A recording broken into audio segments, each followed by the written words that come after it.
Hello, and welcome to the Full of Ship podcast. Real answers to real problems. With your host, Kyle Henderson, CEO and co-founder of Vision API, a podcast dedicated to demystify the chaotic, often turbulent world of ocean freight. Sit back, relax, and enjoy the show. Welcome back to the Full of Ship podcast brought to you by Vision API. This is Tyler and I, who are the two co-founders here at Vision. This is our dockside chat, our monthly dockside chat, where we have a few different topics we're going to discourse on, and hopefully we share a little bit of info and insight that might help you in what you're doing with your work around supply chain, etc. But Tyler, so here we are, November 30th. It's the getting close to the end of the year, and I think that the big news I was seeing across a lot of the supply chain sites or even just mainstream media is carrier profits. The financial reporting has come out, and I, with many other people, we're suspecting that profits were going to be high. But what have you been reading, and what have you been seeing in terms of the financial reportings of the major ocean carriers? Yeah, I think no surprise there that we definitely expected most of the shipping lines to do well. I don't know that I expected them to do this well. You just take Maersk for example, right? I think it was 5.4 billion in profit in their last earnings report, and that was more than Amazon and UPS combined in the same quarter. So, that's mind-bending to me. No other words for it. That's crazy. I think there was I'm still trying to wrap my head around it. I think there's a Lodestar article out sometime this month that was projecting that all the major ocean carriers were going to have a total of 200 billion in profit this year. Yeah. It's been a minute since they've been able to bank like that. Even if you go back to 2015, 2016, 2017, when it was the opposite story, everyone was getting crunched around rates. But I guess that's the ocean carrier lifestyle. It's a boom or bust. But probably interesting aspect of the profit side of ocean shipping right now is some of the headlines and articles I've been seeing about rates for the future. I think Zanetta put out something recently. Let's see here. A little article on, they're anticipating long-term ocean freight rates are going to be up 121% year over year. That's a pretty substantial increase for a lot of the cargo owners out there who are carrying these rates, premium for getting your goods. Zanetta's been doing great work around rates for quite a while, but how long what's going to change? What's going to give to start kind of normalizing it? Is this just going to be when people are less sensitive or worried about the supply chain crunch here in the US, or is it going to be, when COVID is finally, managed in some way, shape, or form, and we're not having to deal with random shutdowns across the entire supply chain logistics network? What's your take? Well, I think one question I would start to pose is how much of an effect really today are we feeling because of COVID and not because of the other kind of underlying facts, the other underlying symptoms that have just been exacerbated to the point of this level of severity, right? From my angle, you're not, and obviously I don't keep a pulse on the entire world in terms of how they're handling COVID, but I don't feel like there are a lot of shutdowns or lockdowns occurring across the world to the point where you would see a large amount of bottlenecking in any one given spot. I think what we're seeing now is that the bottlenecking is really occurring from all of the shipping, all of the volume that's really flowing through, and dealing with the backlog of freight that still needs to come through as well, right? So it's more stuff flowing through while still trying to catch up with the stuff that didn't get to move prior to this. So again, I think it's more a question of how much does COVID really matter in the current equation, and will that really play a role in alleviating pain in the future? And if so, how much? Right? How meaningful is it really going to be?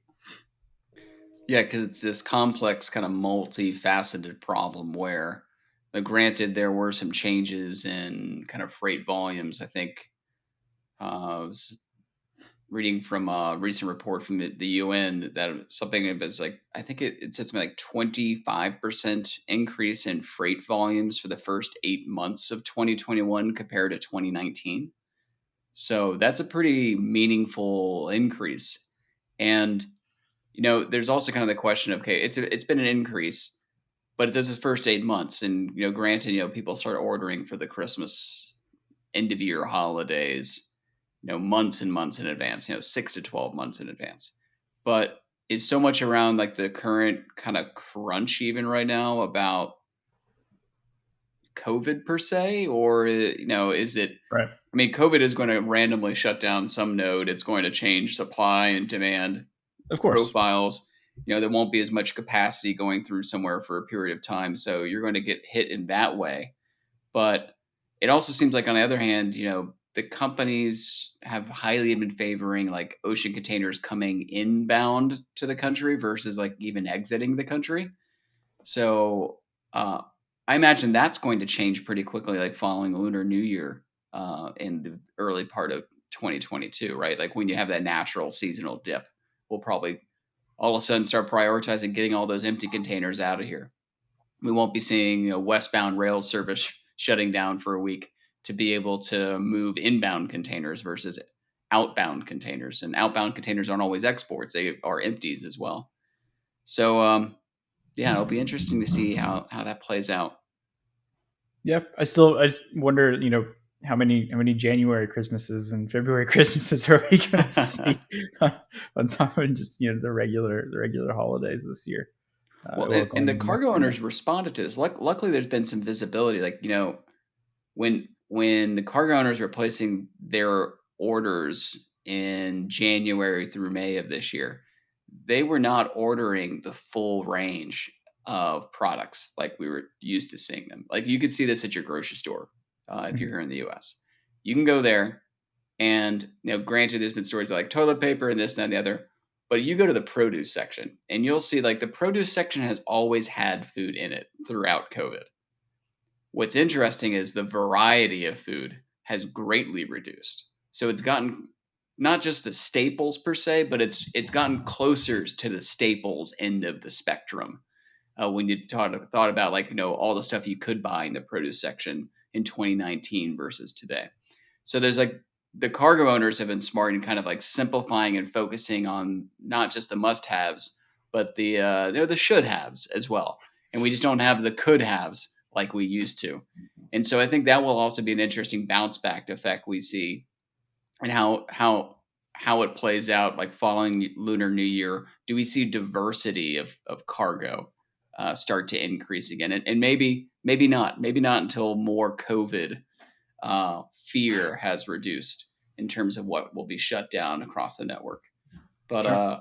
I mean, you're out in California. You're like you're an hour's drive from the Salad Bowl down in what's the name of that town near Monterey, or the Salinas Valley? The 90% of the lettuce across the U.S. That's consumed is grown out there. And Yeah. I mean, even with that case, like California being able to provide so much produce, have you been noticing anything at the grocery store, or Um, just generally the diversity of what you want to consume? I think if I'm comparing this time, or now to this time last year, um, definitely quite a bit different, right? Yeah, I think last year it was definitely a lot more, at least here anyway. It was a lot more like you described, where strictly staples, right? Everywhere you went, it was hard to really come across anything that would just be something random that you would buy from the store, or find things that were in great amount of supply, right? Like there was usually not a lot of stock for things that may be less common. These days, I feel like, at least here, starting to see a lot less of that. Retailers are definitely stocking a lot more. I think, to your point, there is still, I think the thinking around smarter stocking, smarter shipping, smarter logistics, and being more thoughtful about what goods they're actually moving is still prevalent. But I do see an uptick in the amount of goods that are coming through, and in the amount of stuff that's just really on the shelf and available for us to buy. And that goes for the grocery store, but also just retail in general, right? Like a lot of the stores around here in the Bay Area are they're stocking stuff. They've actually got stuff on the shelves, getting more toward a relatively normal stock scenario. Obviously, some places that's still very different. Apple Store being one of the exceptions here, and maybe some other places with electronics. But for the most part, we're seeing more stuff available.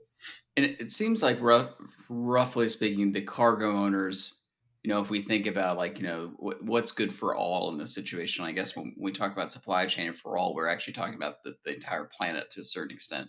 But it seems like the cargo owners have done a fair job of changing the demand profile of what they want to offer consumers as well. But I guess part of the question is, well, has everyone kind of pitched in equally in some sense? And reading some of the stories coming out of the White House recently, it sounds like there's potentially an appetite for framing up some of the shipping companies as kind of cartels. I know, like this this conversation's been on the table for decades, right? Because what is it, like ocean carriers have I can't remember, there's some regulation where effectively they're allowed to collude on prices legally, and they can't be held accountable for it by the nature of their business and needing to serve essentially not just multiple parties, but multiple nations quite often. So they're having to balance some challenges there. But would we be better off if they were more or less cartelly? I guess maybe it's a question I pose to you, because in some sense we're in something of a mess because they won't work together well. But in another sense, you could say, well, you make the strong person argument, where if it was a few good cartels, it would actually all function much, much better. Maybe you could say Amazon is something like a cartel, with their verticalized logistics infrastructure, where it's it's kind of a hybrid. Some is theirs, some is others, etc. But what should we expect here? What should the future of supply chain be in terms of collaboration? It's interesting the way you frame that, and I think it's funny. I feel like from the cartel side of pricing, they seem to work really well together.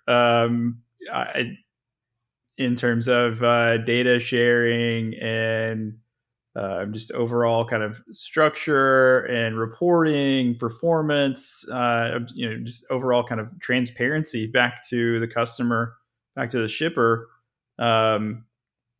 definitely don't seem to be on the same page. Right?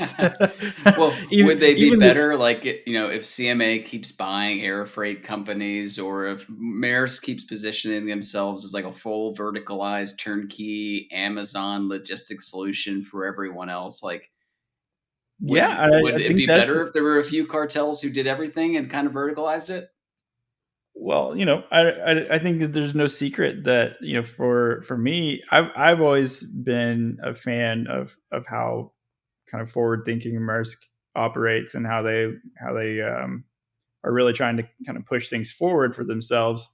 And if I were a betting man, which maybe in some situations I am, I would say, if there was going to be an ocean, a line that were going to come close to this type of description that you're landing on here, it's probably going to be them. CMA, I think, also falls squarely into that category as well. But those are the two spots where I would say, yeah, to some degree, I could see the industry benefiting from more consolidation and more vertical expansion from those types of lines, especially again the ones that are more forward looking, the ones that are more thinking more toward how do we enable our shippers, how do we enable our customers, how do we allow for more connectedness. I think that is key. Obviously, we know that probably better than most. That connectivity and interconnectivity is crucial to making sure that any of this stuff is actually going to work. And so I think it would be really interesting to see if there are other lines in the space that could actually try to pull things off in a similar manner. But I think there's maybe one or two others that I think could get close. Well, Outside speaking of of that, I other doubt it. lines, I mean, you mentioned Maersk and CMA. Maybe I brought those up, but it sounds like those would be near the top of your list. Well, I What think Asian from carrier? Which Asian um, carrier? Is it an which OOCL opportunity? Is it a One Network Express opportunity? Like who do you think will follow this tack that we're seeing from the European carriers of the Asian carriers? Or should they um, even follow it? Right? Does it not make sense for them for some reason based upon geography or based upon no, their that's a good question. alliances or based upon their customer base? Yeah, I mean, I think to some point, and I'm not sure what the underlying, we know what the formal alliances look like. We know what the formal relationships look like. But it does seem like to some degree that a lot of those lines do like to move somewhat in lockstep. So it's hard for me to look at many of the Asian lines today and say that there is one clear player that would come out ahead of the rest. If I were to kind of put my money on one, it would likely be OOCL. Um, but again, I don't know that I feel too strongly about that. Not necessarily in the same way that I would, your Maersk or CMA or even like Hapag Lloyd or Zim for that matter. Those are other lines that I can kind of see making those types of moves, and it's just not something that I've observed to the same degree out of any of the Asian lines. And that doesn't mean that it isn't happening. And just from my experience, it's not been something that has been as obvious. Well, speaking of Asia, I'm kind of surprised this news headline has not gotten more attention, but there are no more vessel location data feeds being driven by AIS and the radio towers on land in China, transferring that data to companies outside of China anymore, at least from my understanding. Essentially, Chinese AIS has gone dark. You are not getting that information the way you used to. And I know you were digging into this pretty heavily recently. What did you learn? What did you find out? Yeah, I think the short answer is not a lot. Other than there's no access, right? There's not a whole lot of clarity yet in terms of how this data is going to start to come back online for folks outside of China. But we do know that it is definitely offline. It's not because of the transponders being disabled. Clearly, I mean that'd be pretty unsafe Yeah. in Chinese waters. And for people who don't have context, this is every boat has to transmit its name and location and some other details. And this is called AIS. It's either automatic or automatic identification system, something to that effect. Mm-hmm. Mm-hmm. Yeah. So these every vessel out there is operating one of these transponders, and it's consistently reporting its location and vessel information. So it was very interesting to see in real kind of, well, not real time, but a time lapse view of just over the span of about 24 hours, just the drop in terrestrial AIS coverage or in China. some vendors are claiming a 100% outage, others are claiming a 45-50% outage, but I think no matter how you look at it, it is a pretty steep drop in data access and data availability. The long, well, not really long term, but the current way to mitigate this problem obviously is satellite, right? This doesn't preclude anybody from utilizing satellite AIS data, but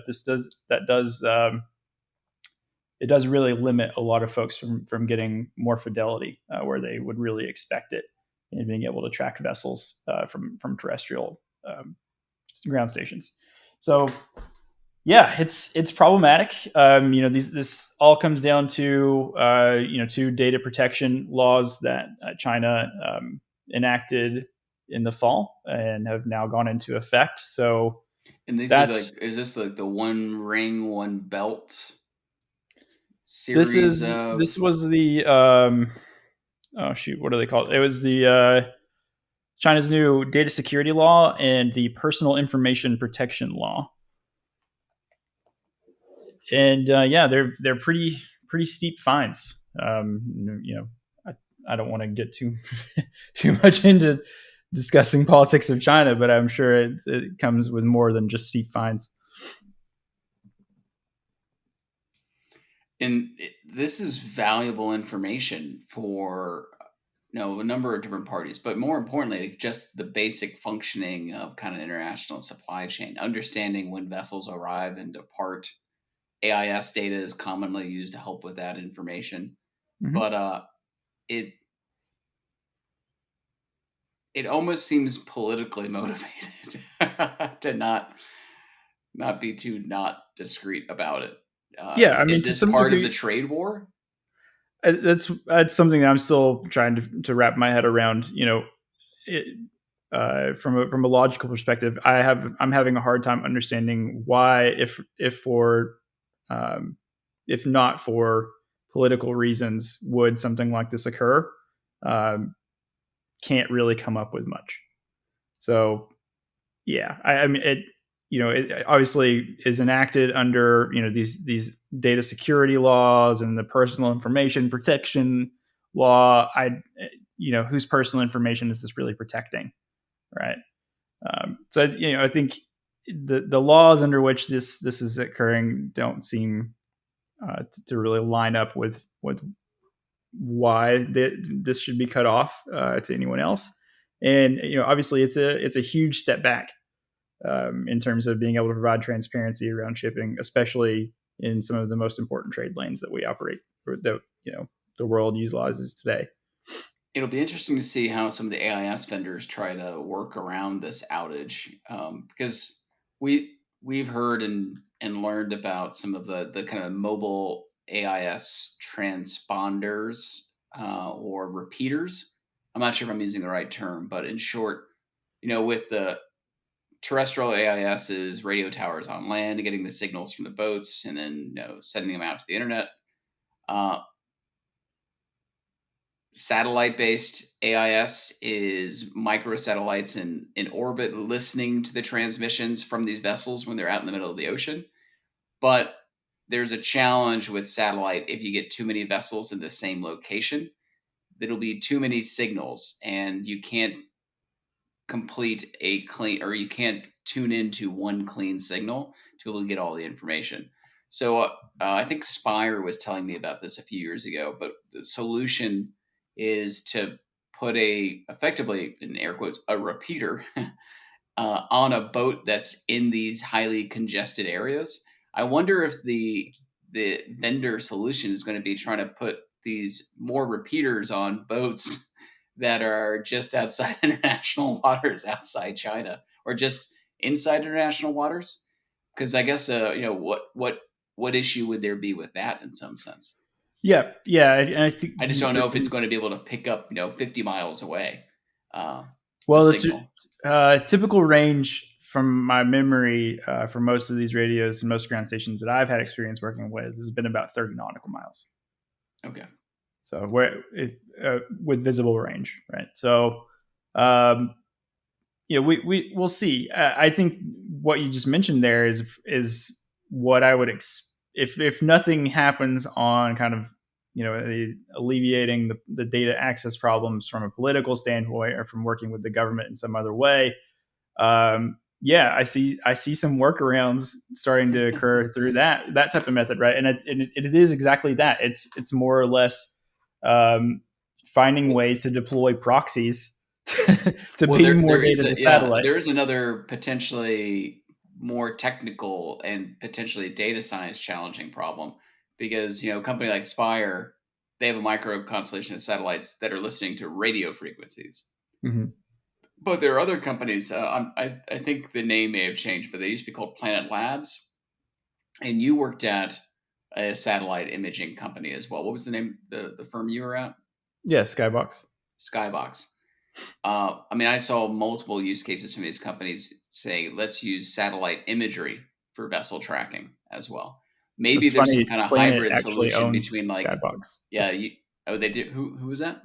Planet and Skybox are now the same company. Just the funniest aside. Did Google buy one of them at some point, or they get spun out, or? Yeah, Google bought Skybox and then spun them out, Planet Labs to Planet Labs. Yeah.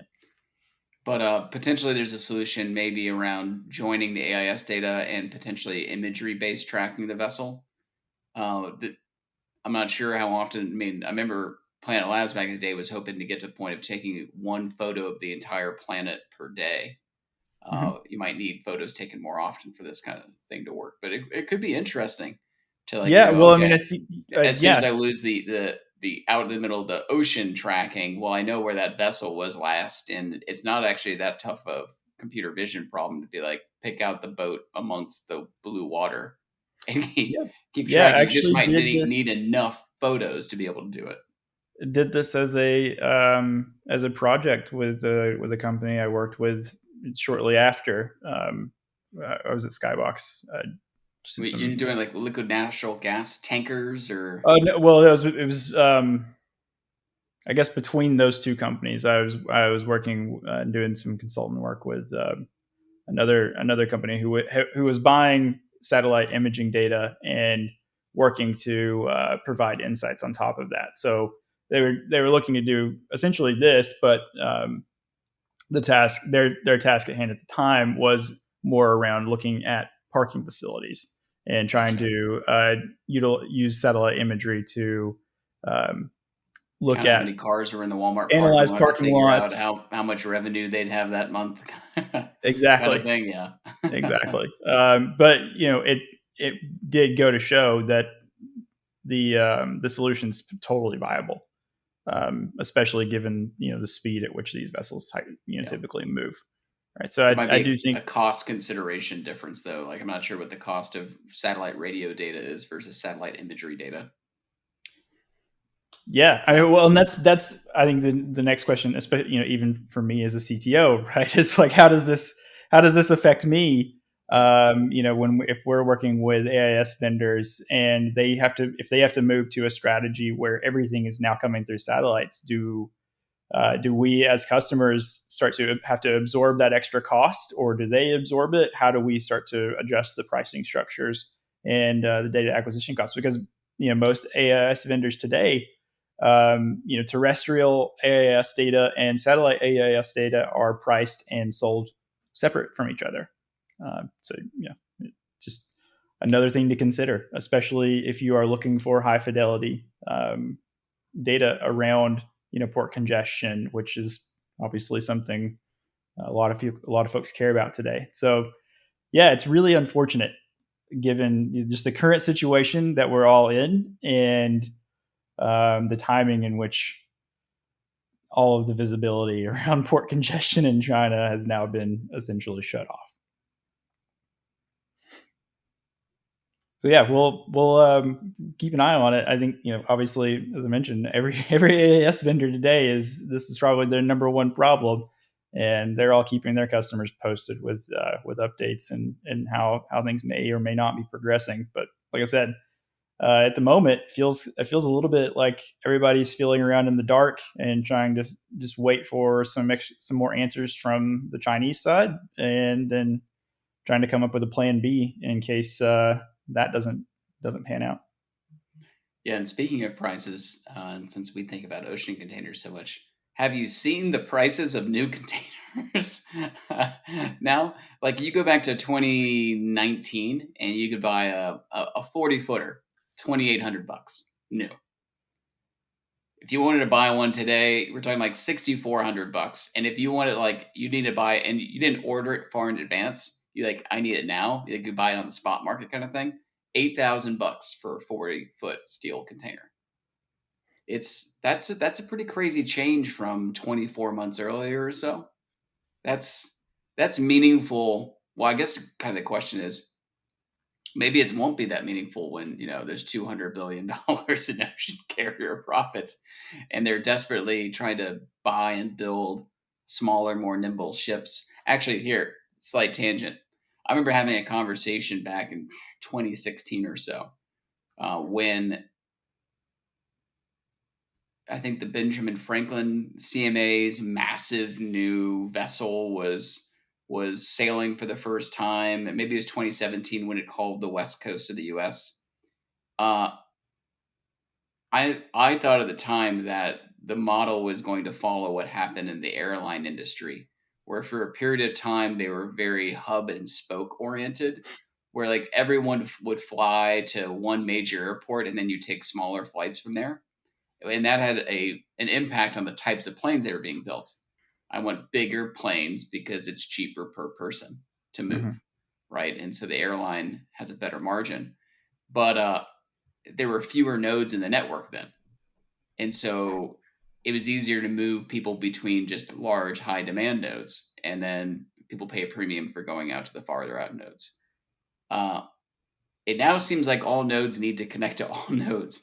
So is the future of vessels actually like smaller, like sub 10,000 TEUs that are maybe running on alternative fuel sources, and we actually get more agile with being able to move because we found some way of getting efficiencies of scales that don't come from just size of the boat? Yeah, You have the I answer, actually right? think that is yeah. Well, I was actually trying to pull up some numbers because I just read something about this not too long ago. I wanted to actually see if I could find the real numbers, but I think we've already seen this starting to take place over the last year. I mean, I think it's been in progress for a while. But if you look, I was actually trying to find like the 2020 and 2021 vessel orders, the new vessel orders, because the overall TEU averages are definitely dropping compared to what you would have seen in the past, right? Like most They're lines not. are doing exactly that. They're ordering smaller ships with lower capacity, but ordering more ships. Yeah, I think everyone's realizing that a certain level of agility is required by the most resilient of supply chains. The question is how much agility, and then that starts speaking to the number of ships and the size of the ships. It starts speaking to a lot more than that. Also, like the port infrastructures, the trade lanes, port pairings, etc. But yeah, I was just trying to find this up here. One more note on the ocean container prices, something fun. So there's about, if I remember correctly, there's about roughly in the ballpark of like 300 million container trips a year, right? And there's usually, I think back in 2019, there was about 40 million containers in active use. China manufactured 300,000 new containers in September. That's like what it could do the math. That's like what 1/11th, 1/12th, or something like that of the entire container fleet from 2019. That many new containers, and maybe that also points out to what we were commenting earlier, where there was a strong bias to managing the import of containers and not necessarily exporting empty containers back to China for filling and sending. It was no. Maybe Build seeing it, a bit of fill a it, send response it. to Build it, fill it, send it. Yeah. In September. I wouldn't be surprised. I mean, it's kind of the same thing that you're seeing with chassis here, right? Like, but like they built nearly 10% of the entire global container fleet in a single month to manage that capacity of stuff that needed to leave China and go to the US. look how September fast they is your stood up last chance. hospitals. Yeah, It's your last chance to hit the holiday season, yeah, right? yeah. That's pretty crazy to think about. Yeah, I mean, I was looking. I did find the article that I looked at. It was from August. I read it back in August. But as of August, there had been a total just for the order book of containers being built in 2021 was at a bit over 5 million TEUs, and all time high was 6.8. And that was in August. So. Yeah. And containers live 7 to 10 years in cycle and their lifespan. I'm not sure how many are retired per month. I have no idea. I guess we could contact Bureau International Container Yep. in France and figure this out. Yeah, But I the big wonder how one. many Yeah, because are retired each month. Great question. I mean, the used container market's still pretty hot. Yeah. But yeah, going back to the vessel size thing though, February, March, April, June, total of 60 container ships with a cargo carrying capacity of 16,000 TEUs each were ordered by 5 different owners. And the ultra large ships volume has gone down drastically. And what is that? 20,000, 30,000 kind of range? What's a ultra large, I guess, would be probably somewhere between 25,000 ish. Still, that's pretty. It's pretty 20, probably about 20 to 25,000. Yeah. I mean, there'll be real benefits even just for having smaller boats at the ports and terminals, because some of those really sizable vessels, when you pull it up to berth, you can't actually use all the cranes, but you can't bring another vessel around to use the unused crane. Yeah, and then I think that's actually something we talked about in the last podcast. In one of the last podcast episodes was, we obviously ports are going to be trying to do what they can to expand and really grow their operating capacity, but that's going to still take time, and it's not going to happen immediately. Ports are still going to only be able to operate and process as much as they have room for, and that's not going to change anytime soon. So there's something else has to give, right? And I think if you can get smaller vessels in there, and you can start to utilize ports that can handle smaller vessels. Maybe that is a bit. I don't think it's a complete solution to the problem by any means, but I do think it can be useful. I mean, look at Amazon, right? They're actually starting to take that exact strategy and put it into play. They chartered their own ship, and they're floating a ship into a port that's underutilized, just slightly above Seattle, and unloading and completely bypassing, all the other major port stuff. Yeah. So there's some feasibility to the idea. I mean, be interested to see who else can actually pull something like that off. People are complaining about blank sailings, but it'd be interesting to know what percentage of them are actually just trying to be more efficient sailings, right? Sure. Does it make more sense to always go to the empty parking spot that you first see kind of thing, or is it the better parking spot farther at the other end of the parking lot because it's closer to the entrance you're actually needing in concept? You or is your favorite restaurant about to close? Yeah, is your favorite restaurant about to close, or is it about to get really really busy and you want to try to make sure you beat the rush, right? I mean, there's just imagine if the efficiency gains from the agility of one of these boats being able to pull up to any port that does have an empty berth that it can utilize, and the rest of the network being able to deal with that and have no issue. Meaning the truckers were already there. The rail was already there. It was enough distributed infrastructure that you could support that nimbleness. A lot of interesting topics here, but any topics from your side today, Tyler? What's hot off? Like I said, I think that, the big one for me is taking a closer look at this the terrestrial AIS outage in China. That's been something that's just one, it's a topic of interest just for me personally, but also, for us as a business, that's something that we have to consider and take into, it's not materially affecting our current product or what we do today, but, again, it goes back to what I said before about transparency and trying to have levels of observability across every trade lane. And that painted a big black spot in some of our visibility. And especially, as we try to look at, port congestion and start to keep a better pulse on how ports are actually, performing and what the throughputs look like. Yeah, it's annoying. Outside of that, I think the only other thing for us is data quality, right? We're always looking at data quality. We're always looking at timeliness. We're looking at carrier performance. I think one of the things we have recently started to see, I think there's even been some reports here more recently around kind of what are the rough averages that we're starting to see for most freight moves, and I think we're coming up on about a 70-day average. So that's interesting. Other thing interesting. Sorry. Go ahead. I can't believe we skipped over this topic.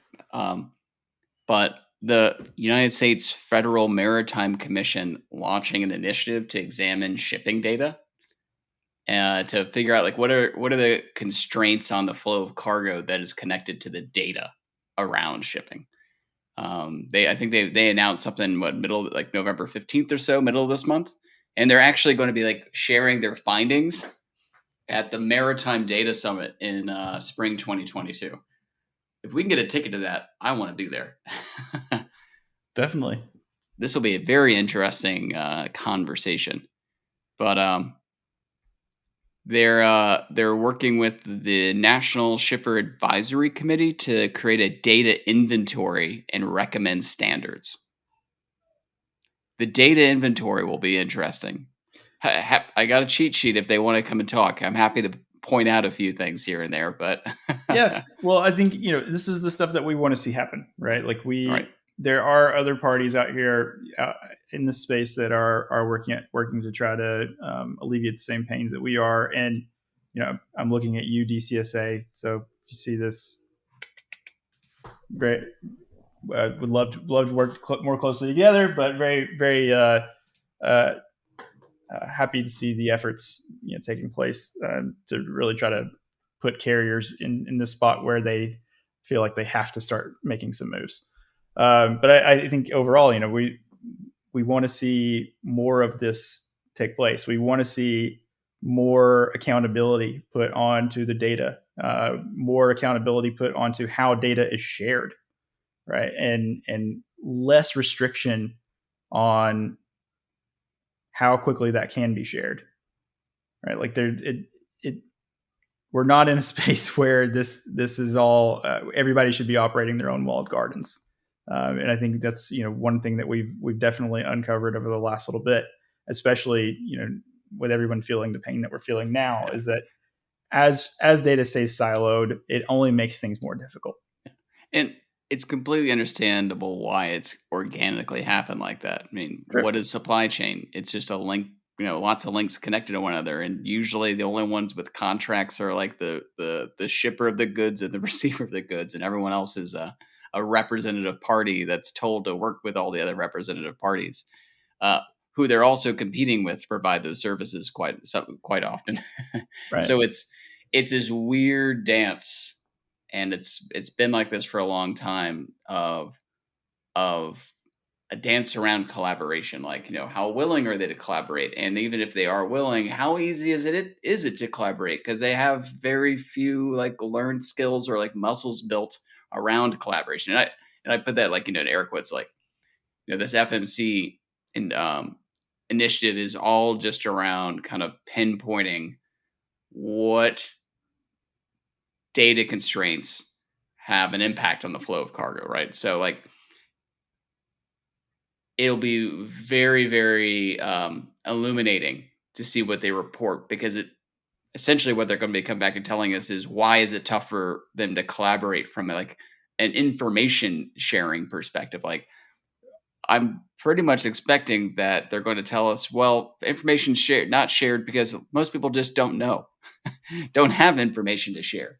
It The never other thing I left. think I'm interested to learn about here would be this. I think it's also a great indicator to learn how much does the FMC really understand what they're looking at. And how much were large companies able to influence it as well. Very good point. Yeah. Bringing up the cartels. Yeah. Not that there are any real cartels or that or anything like that. If there are, please tell me. We just want to speak the truth. Just tell us what's true. Don't roll our heads. But yeah, the Maritime Data Summit in spring 2022. I definitely want to attend that. And that, if anybody else is going, please let us know. We'd be happy to meet up and chat all things shipping. We're full of ship, so this is it.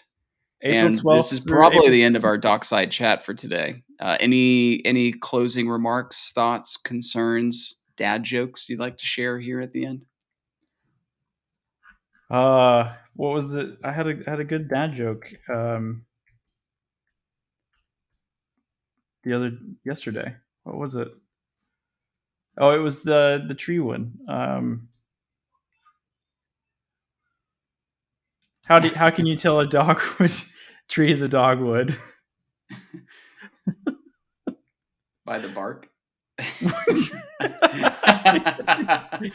Well, how is this a shipping dad joke? Oh, well, I don't shipping dad joke. Here we go. I got one. I got one for you. I got one. All right. A shipload of blue crashed into a shipload of red. What color was the crew? Purple? They had to have been marooned.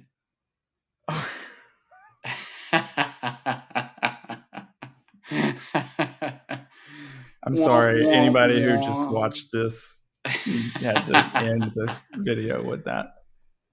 Dad jokes meet full of ship. And with that note, we cast off. Have a great rest of your day, evening, whenever you happen to listen to this. But from Full of Ship, Tyler and I, thank you for listening. And then until next time, we're full of ship. Thank you for joining Kyle and his guest on the Full of Ship podcast. Be sure to subscribe and tune in next time as Kyle continues to demystify ocean carrier tracking with his future guests.